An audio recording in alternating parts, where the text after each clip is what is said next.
Good morning. We're learning as discussed for Shlema Filan Chaya Basarach and for Batzia Baschaya. We are on the bottom of Tzadi Gimel Amud Beis by the Mishnah. The Mishnah says, "Shalech Adam Yerach La'evet Kechavim Shegir Anof Shebesoichav Meisha Mekoymei Nikar." A person, we're talking about, as will become clear, it won't become clear in the Gemara, but the Rashi explains this.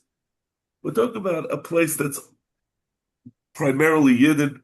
All of the sheikhtim are Yidden. They're all Jewish. This will all be necessary to understand this Mishnah. And we're going to see there were various, and people would buy, there would be Gaisha stores that sold meat, but they all only got from Jewish, vast majority only bought from kosher butchers. So there was a problem if you sent something treif to a guy, something non-kosher, there was a fear that they would resell it to a Yid. So the Mishnah says a person can sell a person can send a thigh, a full thigh, a rear thigh of an animal. We're assuming it's, I don't know if it's the Kunder Chachamim, both of them, Kunder Yehuda, the right one. So it has the gid anosh inside of it, so it's a full thigh. Because someone who buys it from the guy will not assume if he buys an entire thigh, he would know that it doesn't have the gid anosh removed.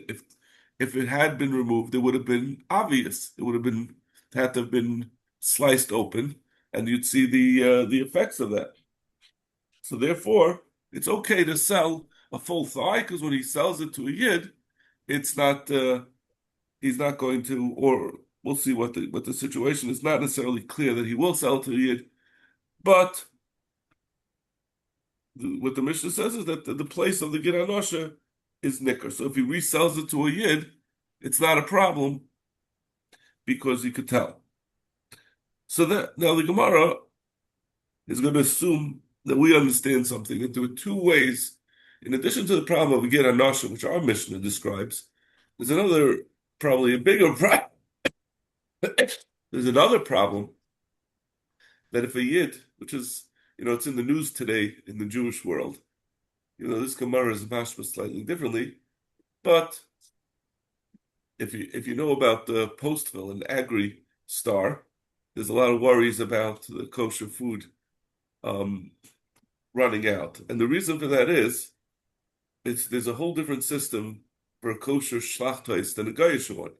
In the kosher shlachtais, they say something like 80% of the animals have to be sold to gayim. That's what I just saw today or yesterday.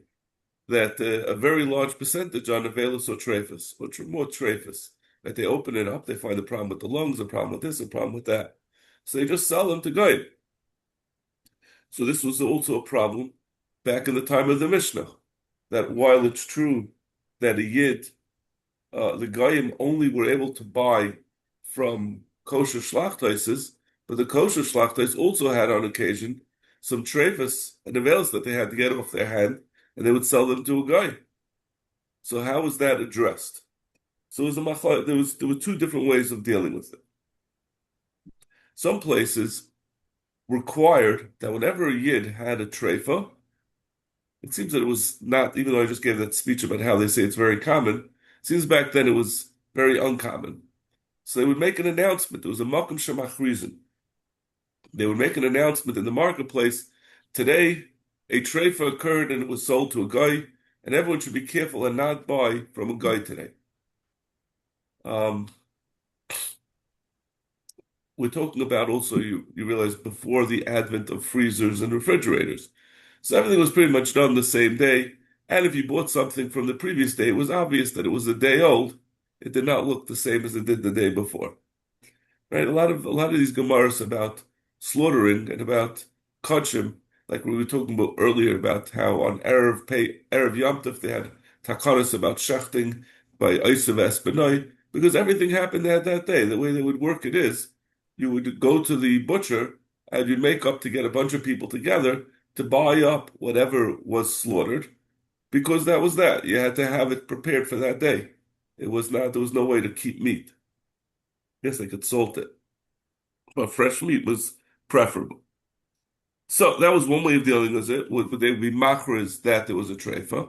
In other places, they were machras, and the way they handled it, well, they would not buy from. The problem was that if you would make these kind of announcements, the guy would get upset because that would mean they would know that that day they're not going to get any sales. So the people would never buy from a guy's store. I don't know how they stayed in business unless they had unless they knew that they had some ways. Maybe they had a plumber, right? The way what we do now. It had two simanim on it showing that it was kosher that you recognized, but otherwise you couldn't buy from a guy. So Dr. Gemara, Shleim ein chatuchalai. Our Mishnah is mashma that you can only buy this yerech if it's whole, but not if it's cut into pieces. If it's cut into pieces, the person might not realize that there's still a giranosh inside. But I ask you, what are we talking about? If we're talking about a place where you don't buy from Goyim, a place where they don't make an announcement. We said the rule is you can't buy from a guy altogether. So no one's going to buy from him in any case, right? Because maybe it's an avelu treifel, so he's not going to buy regardless. So we must be talking about a place where they do make an announcement on the day that's an avelu treifel. Suspect the mara shleim and amile lishtale. The chatachlei umazale. We just have a different problem, which when we saw the Mishnah, it seemed a little strange. We said you could sell it if it's whole, because then he'll be able to see if that there was nothing done to take out the Gid HaNashim. And how do you know the guy's not going to cut it up himself and sell it? So how have you avoided the problem by making him only buy a whole one? The guy can cut it up as well and then sell it. So where it says two terutzim, well, it's actually three terutzim, but two terutzim that go on this premise. You can answer according to both options, and then later we'll have a third teretz that elides the entire question. If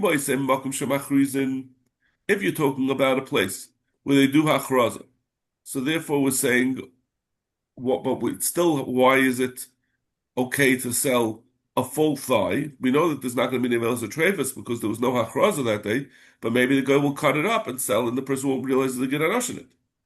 So the guy does not have the skill to cut up in the way that a yid does.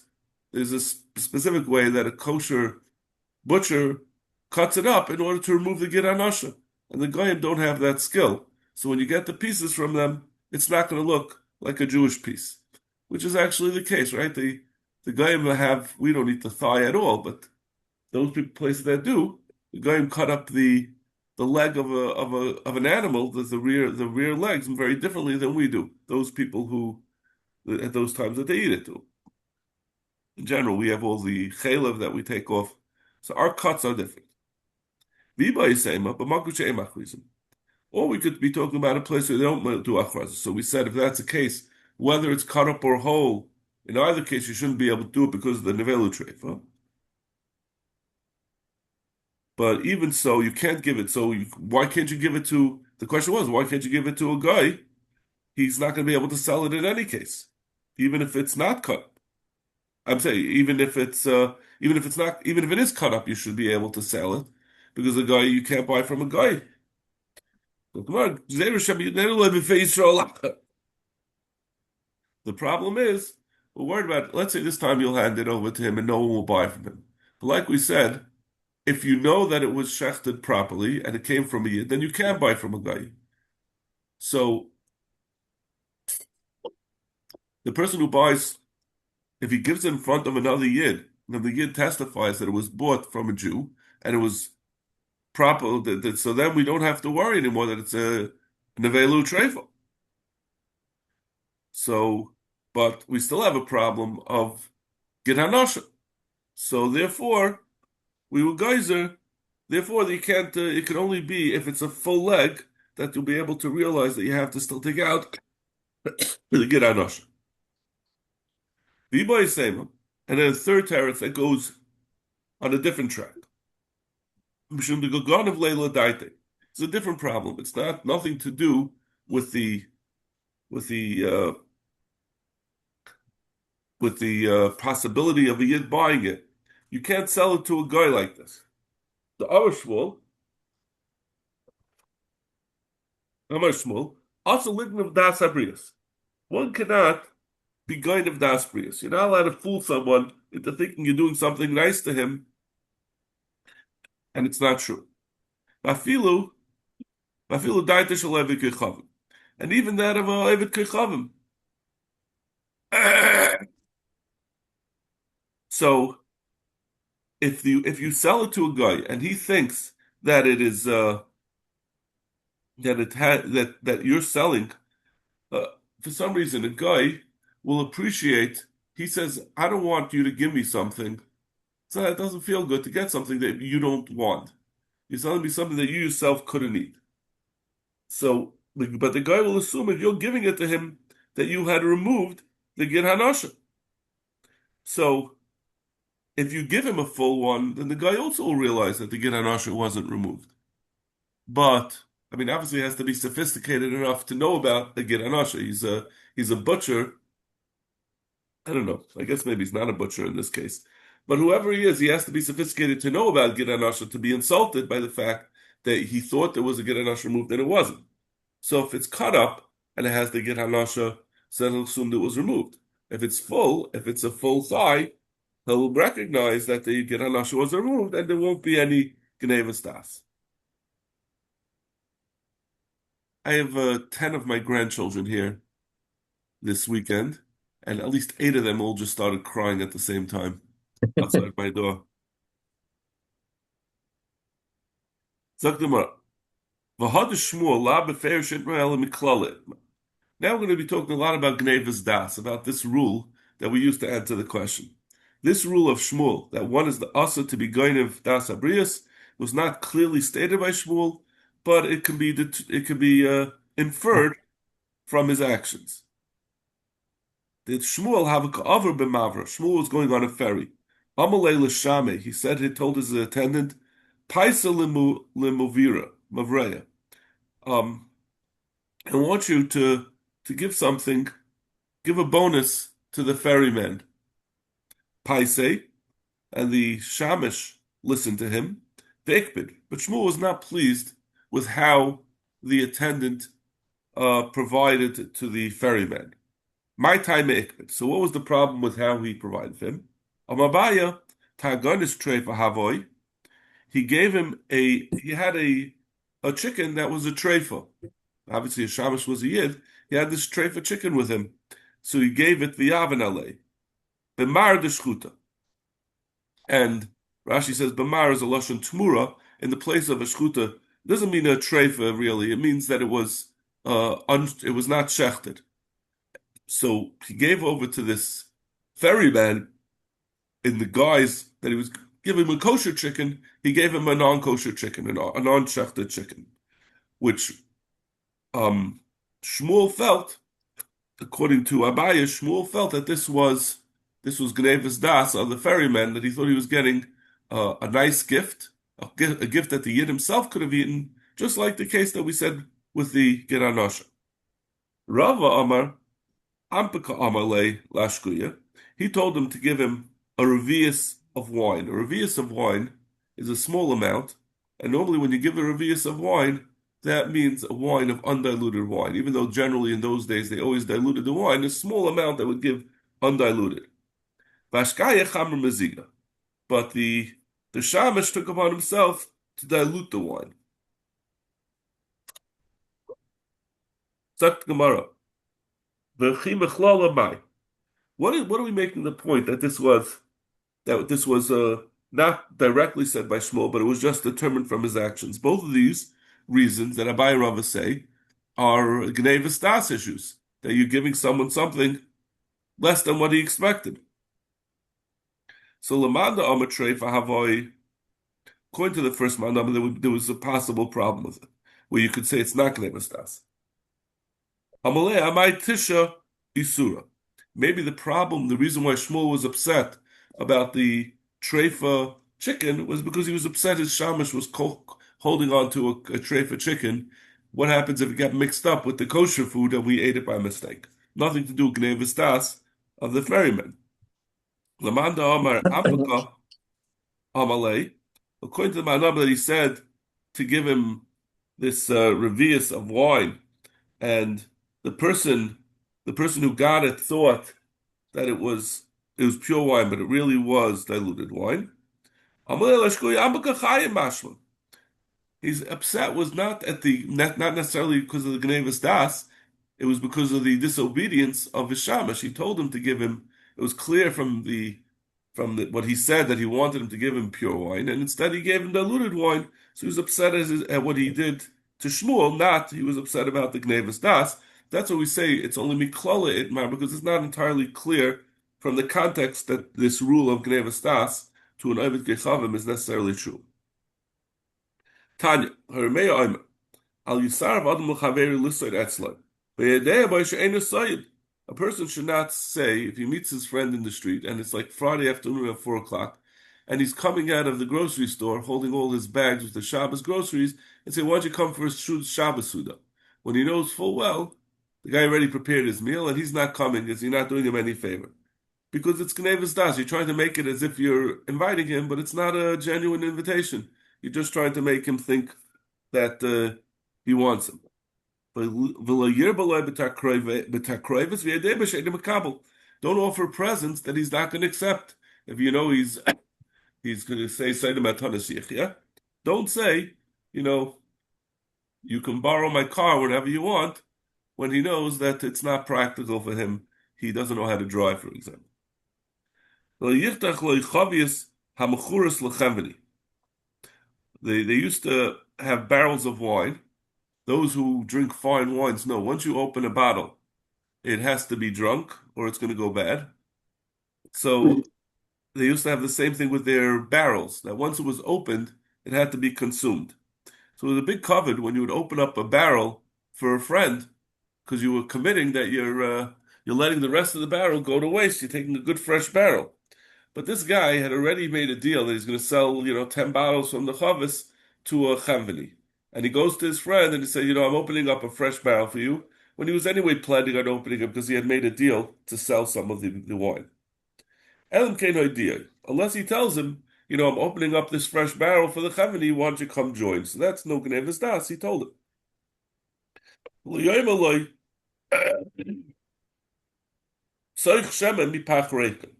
Don't tell him, you want to smear some oil. They used to smear oil on themselves. And he has an empty flask of oil, but he's saying it because he knows he's not going to take it. Right? He's at the beach and he says, you want some suntan lotion? And he doesn't even have any, but he knows the guy will never take from it anyway. The Embishvil, Kvoidoi Mutter. I think this goes on all of them. If he's not just doing it between the two of them, where he's being guided of das, but he's trying to show him covered.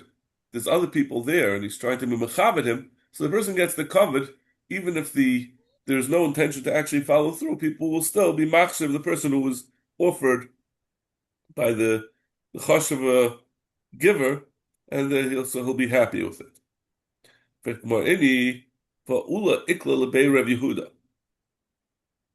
Ula came to the house of Rav Yehuda. Pasuk lechavius hamchuris l'chemani, and he did open up chavius that already had been promised to be open for the chemani. So how could Ula be over on the Gnevas Das of Rav Yehuda? So more, you do your idea. We're talking about where, like we said, there was an exception if he informed him that it was already opened. So that's what happened over there. Everybody say me, Shani Ula the chavav le Rav Yehuda. He had many times opened up barrels for him, and there was no chash that Rabbi Yehuda would feel that he was just doing this to be Gnevis Das. The Taka wasn't Gnevis Das. Just happened to be in this case, it was already sold. Tanarabban. Well, Yelich Adam Lebeis Avel. Person shouldn't go to an Avelus. In those days, it seems it was common to bring gifts when you went to a Beis Avel. Will be Yade Lagan Hamas Kashkesh. In his hand, he has a lug, he has a bottle that's splashing around, meaning that it's not full, and he's offering it to him. And the guy thinks, the Avel thinks he's getting a full bottle, and it's really only half full of wine. Yamalenu Mayim. And also, or he shouldn't give over the bottle that he thinks it's a full bottle of wine, but he really fills it up with water so that it feels like a full bottle. Because um because he's deceiving him. There's a person the Avel thinks he's getting a bottle of wine, he's really not. But if there's a ganza oilam there, again, like we said before, it's like mishum koidai. So this is also mishum koidai, one can do so. I guess if you're a poor guy and you can't afford it, so at least you can give him the covet of offering something, even though it's not going to really be what it seems like. Tanarabban, l'yimkar achon l'chaveroi, sandal shel meis. A person shouldn't sell a shoe made out of leather of an animal that died. There's two problems with an animal that dies, like we'll see in the Gemara in a second. First of all, that an animal that died, but that wasn't shechted, maybe it's like roadkill, I guess. The leather is of a lower quality. It's not going to last as long. And also, you don't know how it died. There might be traces of poison in that leather if it was bitten by a snake and that's what killed it, which could get from the shoe onto the person's foot. So, if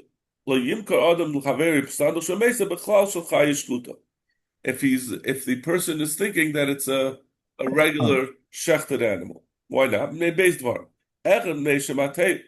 First of all, because he's fooling him, because like we said, it doesn't last as well if it was not properly prepared and shechted. One, because like we said, sakana, that maybe the animal that the leather came from died from a snake bite and the poison is still.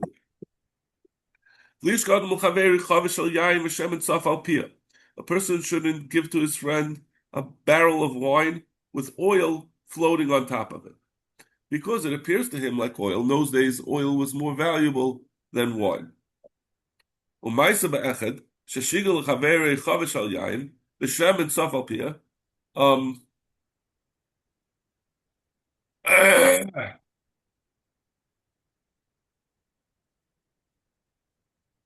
Yeah,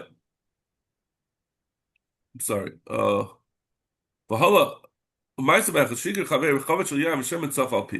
He gave to his friend a chavis of wine with oil on top of it.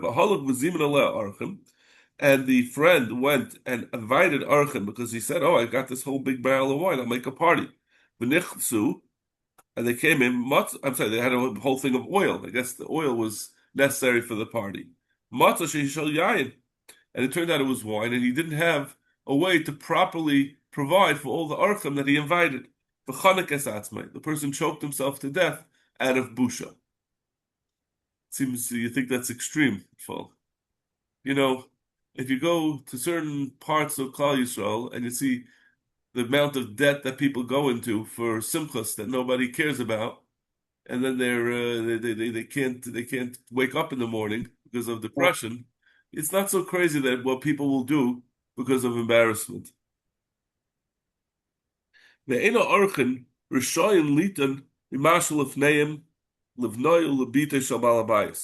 someone's invited to a balabas, and this is talking about specifically a balabas who does not have a surfeit of provisions, and he gives it to the child, gives what was given to him to feed the children of the balabas.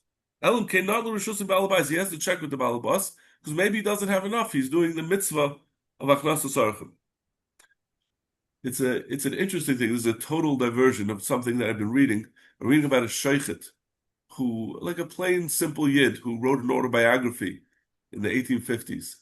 Come in, and he used to do Essen Teg when he was in yeshiva, and we all have this view of Essen Teg that it was a bizayin to the yeshiva bachur, and they were miserable about it. But he was himself, Kay was an orphan and was a poor fellow, and he never really made too much money. His whole life was, and he thought it was like he said that he would go to these poor people, and they would really deprive themselves, and for them it was a tremendous covet to have a yeshiva bacher, and they would literally take the bread off of their own tables and provide them. And he looked at it; it was an amazing thing, and he was very grateful for it, and he was very happy what they gave him. He didn't have much himself, and he had what to eat. He was able to sit and learn. So in any case, this Eirich, this Balabas, he was doing Haknas Sarkim, he was doing the mitzvah of Haknas Sarkim. But if you could put him in a bad position, if you give the food to his kids and now there's nothing to give the Archim, it'll be very embarrassing. And as we'll see, there's a Maisa. Maisa ba'echad shezibin gimel Archim b'shnei betzura. Someone who invited 3 Archim in the years of famine. Lo yahayu lo yaniach l'fneim.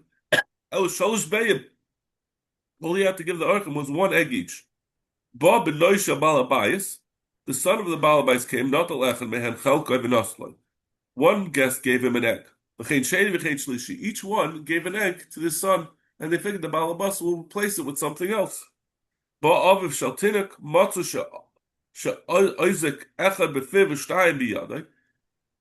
father came and he found the kid was sitting there. He mamish had a whole feast of 3 eggs. He had 1 in his mouth and 2 of them in his hands, and he's planning to eat all them. Chavtei bekarka umeis.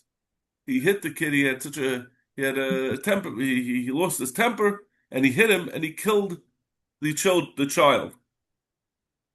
Kivin sherasa imoi, since the mother saw that the father had killed the kid, also legag v'nafla umesa. She jumped off the roof and killed herself.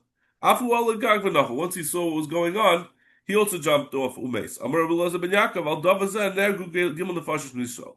Because of this act, 3 Yidden died. Talking about my Kamashmalan, it's pretty obvious from the story. What was Rabbi Elazar ben Yaakov giving a summation for? So the cooler Rabbi Elazar ben Yaakov, this is just telling you that this din, this brisa with the isser of offering something that you can't, or taking something that you can't offer, or you can't, that the person doesn't have enough of, is all Rabbi Elazar ben Yaakov. Tarabah, Hashalech Yerach L'Chaveri Shlema. Someone who sends a full yarach to his friend, he doesn't have to take out the gid hanasha. But if it's cut up, then the yid will assume that the gid hanasha was taken off of it, so therefore he has to take off the gid hanasha before he sends it.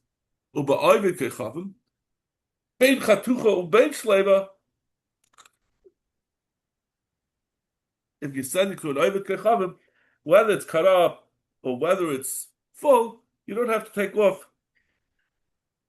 You don't have to take off the Gid Hanosha.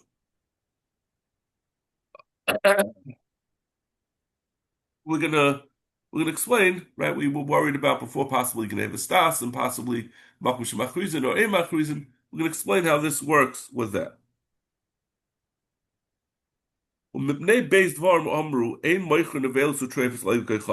There are 2 reasons why you can't sell a nevelo trefa to Ovid Kechavim.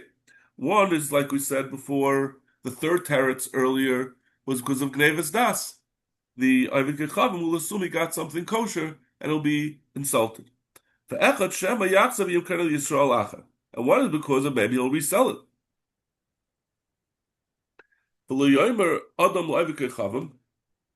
Kachli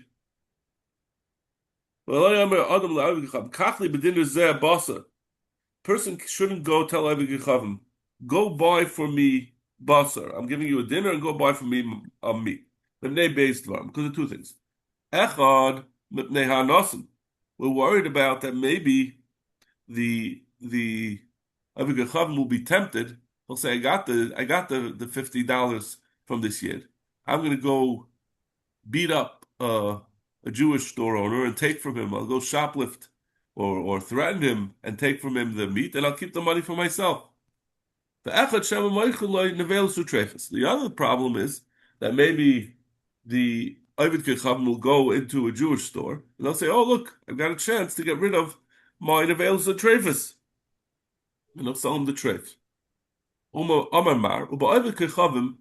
Bein shleima bein chatucha ain't seir chlit lemen get hanasha. So going back to what the Bryce had said, the first thing that we had said was that you can sell even a chatucha. You can sell without the get hanasha still inside of it, which is not like our Mishnah. But my asking, if you're talking about a place where they are machers on dev trefus of when there are trefus or nevelas, chatucha amayin tzarich luto lemen get hanasha. Since Kim Loy Achros, well, if it's a place that they make an announcement whenever there's an available treif, Yidden will comfortably buy from Goyim, and they won't worry that it's an available treif, so they'll also buy the cut up meat, or the cut up meat. They'll assume had they get anasha removed from it. They're not gonna.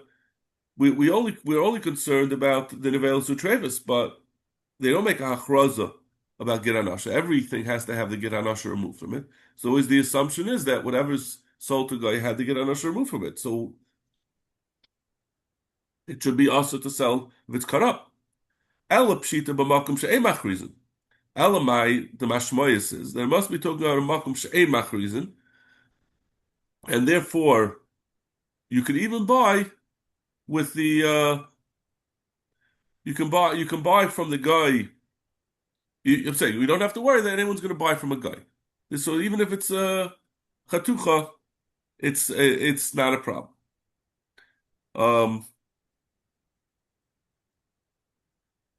Yeah. So we're not at this point addressing the issue. I guess we're not going with that pshat of the last pshat of Gnevis Das. Maybe I'm not sure if the Gemara addresses that later or not. But in any case, let's go with the cheshbon. Ema b'tzia. So what about the next portion of the brayso? Nei shnei dvarim amru ein moichin avel so treifus levi kacham echam nei shemateu ve'echad shem yachsev yim korenu Yisrael acha. The next part of the brayso says you can't sell nevel and treifus to an oivik kechavim. One of them is because it's going to cause deception. They're going to feel like there was gnevis das. They thought they were getting kosher and they're not. They're going to resell it. What is the problem with selling the veils of trefus in a place where they don't do achraza? No one buys from the oivik kechavim. So the second one is masha. We're talking about a place where you do achraza.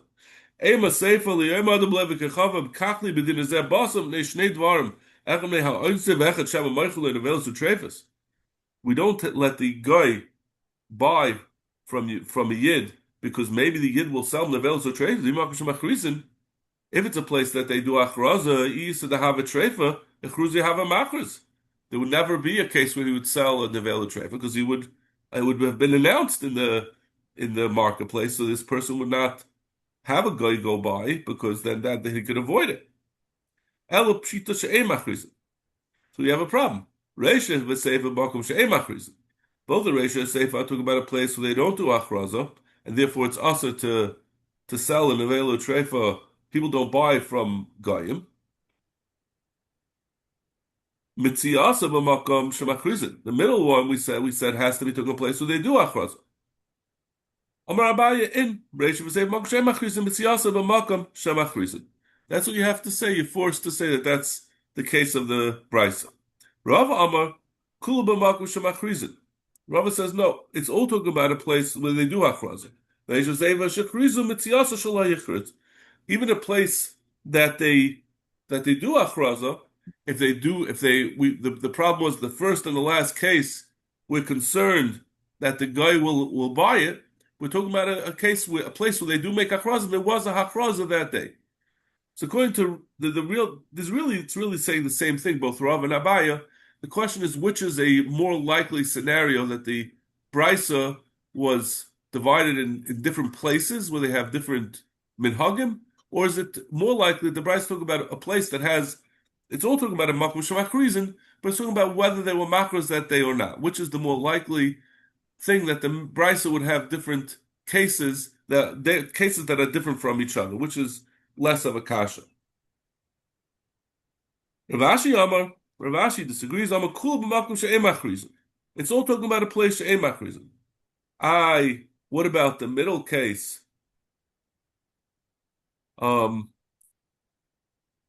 when they said because of two things you can't sell the veils to trefus for Avigichavim, Nishmateu and Shema Yachzu Yim Karanu. If it's a Malkum She'ei Machrizin, so why are we worried that they're going to resell it? With Siyasa Gzer Shem Karanim B'nei Yisrael, we're worried that they'll sell it in front of a Yid, and the Takanas Chachamim that a Yid will observe it being sold from the to the guy, and he didn't tell him it's a treifa.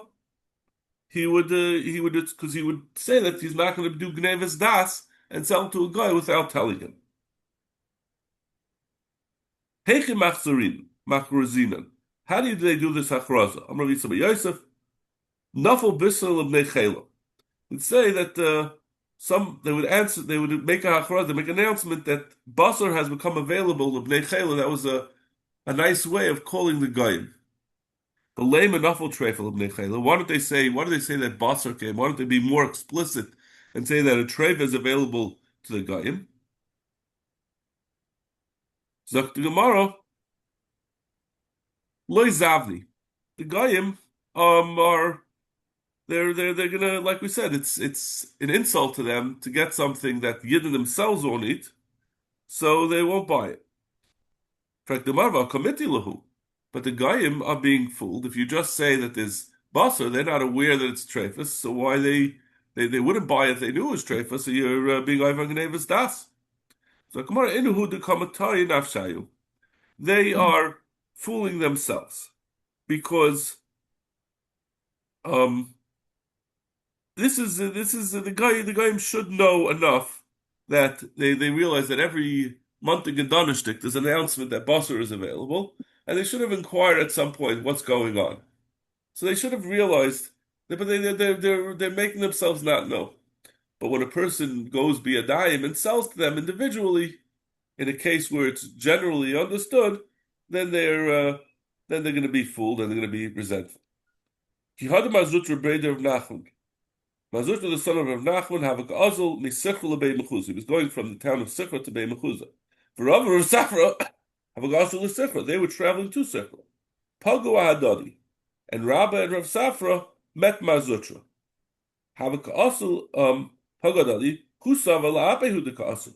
Mazutra was very complimented. He was pleased as punch that his two Gedalim came out to meet him on the way. They left the town to greet him. He said, why did you make such an effort to go out of the city and greet me? Rav Safra told him, we didn't know that you were coming. He didn't just say, oh, we wanted to be Mechabed you. He said, no, we happened to be on our way and we met you. And if we would have known, we have a tachina. We would have even done more. We would have gotten the full welcoming committee with the band and everything. My time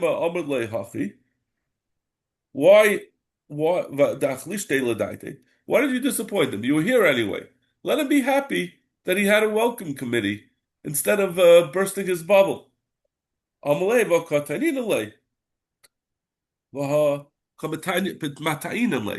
be Matayim, it would be Gnevas Das. So Gemara, Rabbi said, no, you should have allowed you to come at nafshi. He could have figured it out that we're traveling. We never said anything to say that we were. He was the one who assumed it. So if he makes the assumption, unwarranted assumption, it's not our job to worry about the assumptions that he makes. Okay, we're going to stop over here. Have a wonderful day, and Bez Hashem, I'll see you tomorrow. Thank you. Have a great day.